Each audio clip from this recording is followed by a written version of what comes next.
இன்றே டவுன்லோட் செய்து உங்கள் ஃபேவரட் ஷோக்களை என்ஜாய் பண்ணுங்க. என் பிறந்த நாள் கொண்டாட எனக்கு யாருமே இல்லாம இருந்தேன். இப்ப தெரிஞ்சிருச்சு. ரொம்ப ஹாப்பியா இருக்கேன். இத்தனை வருஷத்துல இல்லாத சந்தோஷம் என் உடம்பு முழுக்க பரவி நான் பறக்கிற உணர்வுல இருக்கேன். இது எல்லாத்துக்கும் காரணம் நீதான். உனக்கு எப்படி நன்றி சொல்றதுன்னு தவிக்கிற மாயா. கதிர், இப்ப நாங்க பெருசா என்னடா பண்ணிட்டோம்? என்னைக்குமே எப்பவுமே என் வாழ்க்கையில நான் பெருசா நினைக்கிறதே ரகுராம் மாமாவை தான். அவர் முன்னாடி அவர் குடும்பத்து முன்னாடி கேக் வெட்ட வச்சு, அவர் கையாலே ட்ரெஸ் கொடுக்க வச்சு, அவரும் அத்தையும் சேர்ந்து கிஃப்ட் கொடுக்க வச்சு, இதெல்லாம் நான் எதிர்பார்க்கவே இல்லை. இதுக்கு மேல என்ன வேணும்? ஒரு சாதாரண நாளை என் வாழ்க்கையிலே மறக்க முடியாத நாளா மாத்திட்டேன். நான் உனக்கும் தாண்டா தேங்க்ஸ் சொல்லணும். இதெல்லாம் நடந்து முடியற வரைக்கும் எப்படி நடக்க போகுதுன்னு டென்ஷன்லயே இருந்தேன். சொல்லி அடிச்ச கில்லி மாதிரின்னு சொல்லுவாங்கல்ல, அந்த மாதிரி மாயா சொல்லி அடிச்சிட்டா. விடுங்கடா. அதை எப்படி விட முடியும்? பொண்டாட்டி பெருமையை சொல்றதை விட புருஷனுக்கு வேற என்ன சந்தோஷம் இருந்துட்டு போகுது?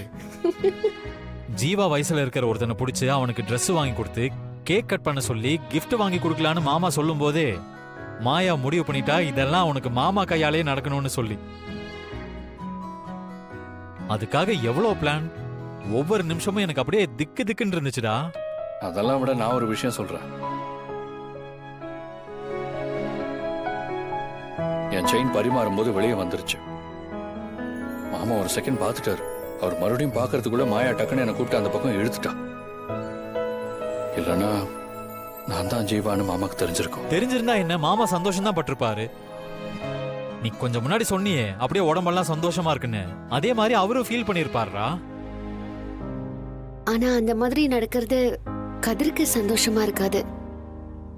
இவனுக்கு சில லட்சியங்கள்லாம் இருக்கு.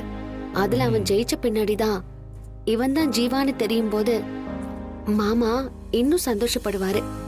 செயின் விஷயத்துல கவனமா இருக்காது. இவ்வளவு சந்தோஷத்தையும் தனா கிட்ட சொல்ல முடியாத சூழ்நிலையில இருக்கேன் பாத்தியா. அதான் ரொம்ப கஷ்டமா இருக்கு. நீ சொல்ற மாதிரி நீதான் வாரிசுன்னு நம்ம குடும்பத்துக்கு சொல்ற டைம் ஒண்ணு வரும். அப்போ இந்த மாதிரி மறைஞ்சிட்டு இருக்க வேண்டிய அவசியம் இருக்காது.